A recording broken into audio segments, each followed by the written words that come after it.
જામનગરમાં સંસ્કૃત ભાષાના પ્રચાર પ્રસાર અને પ્રોત્સાહન માટે સંસ્કૃત સપ્તાહની ઉજવણીનો પ્રારંભ થયો છે। ગુજરાત રાજ્ય સંસ્કૃત બોર્ડ અને જિલ્લા વહીવટી તંત્રના સંયુક્ત આયોજન હેઠળ આજે મંગળવારે ટાઉન હોલ ખાતેથી વિદ્યાર્થીઓની વિશાળ રેલી યોજાઈ હતી। આ રેલીને કલેક્ટર પરિમલ પંડ્યા, મેયર મોનિકાબેન વ્યાસ, જામનગર શહેરના પ્રાંત અધિકારી, જિલ્લા શિક્ષણ અધિકારી વિપુલ મહેતા સહિતના મહાનુભાવોએ લીલી ઝંડી આપી પ્રસ્થાન કરાવ્યું હતું। રેલીમાં જામનગરની વિવિધ શાળાઓના વિદ્યાર્થીઓ મોટી સંખ્યામાં પરંપરાગત પોશાકમાં જોડાયા હતા। આ તકે સંસ્કૃત ભાષાના પ્રચાર અને જાગૃતિને લગતા વિવિધ બેનરો પણ લોકોમાં આકર્ષણનું કેન્દ્ર બન્યા હતા। સંસ્કૃત સપ્તાહ અંતર્ગત આગામી કાર્યક્રમોની પણ ખાસ તૈયારીઓ કરવામાં આવી છે। 27 તારીખે સંસ્કૃત ગોષ્ઠીનું આયોજન કરવામાં આવશે। આ પ્રસંગે ધોરણ 10માં સંસ્કૃત વિષયમાં 100માંથી 100 ગુણ મેળવનાર તેજસ્વી વિદ્યાર્થીઓનું સન્માન પણ કરવામાં આવશે। જ્યારે 29 તારીખે સંસ્કૃત પરિષદ અને પ્રદર્શનનું વિશેષ આયોજન કરવામાં આવ્યું છે, જેમાં સંસ્કૃત ભાષા, સાહિત્ય અને ભારતીય સંસ્કૃતિને લગતી વિવિધ બાબતો રજૂ કરવામાં આવશે। આ સમગ્ર આયોજન અંગે કલેક્ટર પરિમલ પંડ્યાએ આપેલી વિગતો પ્રસ્તુત છે। ગુજરાત રાજ્ય સંસ્કૃત બોર્ડ ગાંધીનગર દ્વારા સંસ્કૃત સપ્તાહની ઉજવણીનું આયોજન કરવામાં આવેલ છે।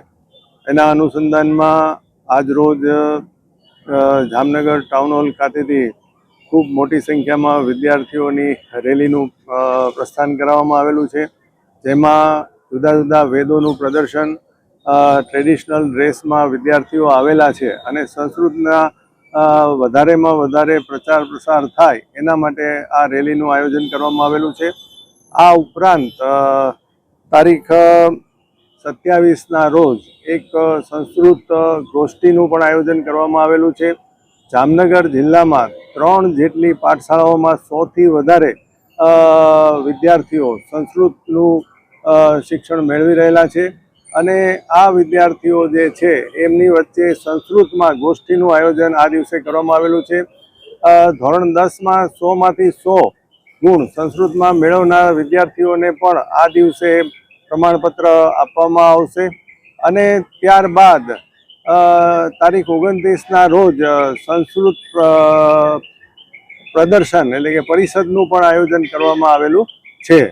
તો આ ત્રણેય કાર્યક્રમોનું આયોજન ગુજરાત સરકાર દ્વારા આપણા માનનીય મુખ્યમંત્રીશ્રીની પ્રેરણાથી અને ગુજરાત સંસ્કૃત બોર્ડ દ્વારા સંસ્કૃત ભાષાને આપણી જે દેવનાગરી લિપિ કહેવાય છે એને પ્રોત્સાહન આપવા માટે અને લોકોમાં સંસ્કૃત શીખવા અને જાણવા માટે વધારેમાં વધારે પ્રેરણા મળે એના માટે કરવામાં આવેલું છે।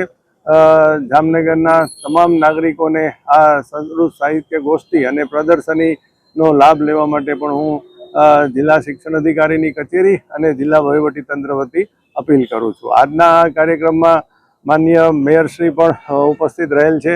રેલીને ઝંડીથી પ્રસ્થાન કરાવી અને સંસ્કૃતને પ્રોત્સાહન મળે તે માટેનો સંદેશ પાઠવેલ છે।